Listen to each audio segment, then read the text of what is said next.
I started living on Gaslight Square when I was 18 years old.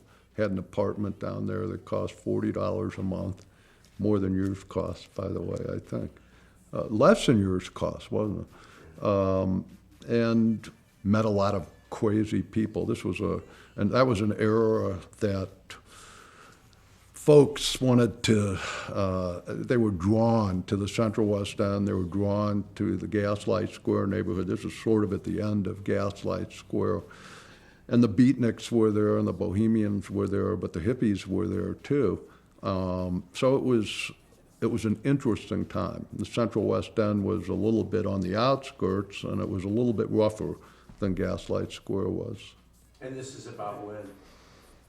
1966, 67. I moved over to Lake Avenue, which is on the west end of the Central West End, and then I moved above my antique store, what later became my antique store, on Euclid. I had the Monday night poker game over there instead of down in Gaslight Square. There wasn't much of anything. Whittick Florist was there, a couple of neighborhood bars, 2 or 3, some antique stores that had relocated from Gaslight Square when the square started turning the wrong way. There wasn't a lot.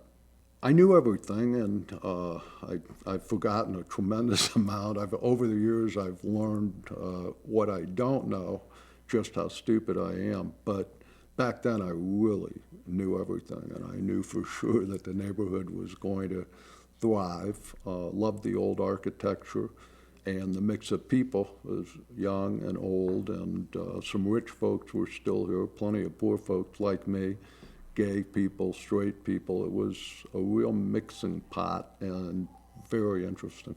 I grew up in the county, and coming to the city, it was so different, so exciting. I just loved it. It was completely out of my realm of being. I'd never seen anything like we did on Gaslight Square or in the Central West End. I started my antique store across the street from where we're sitting now in half of the basement. Then I moved upstairs. Then I moved to the second floor of that building when I started in real estate. About 15 years ago, I moved into this building, which I had bought, and moved up on the 3rd floor. So I've been on the corner of Euclid and McPherson since 1969.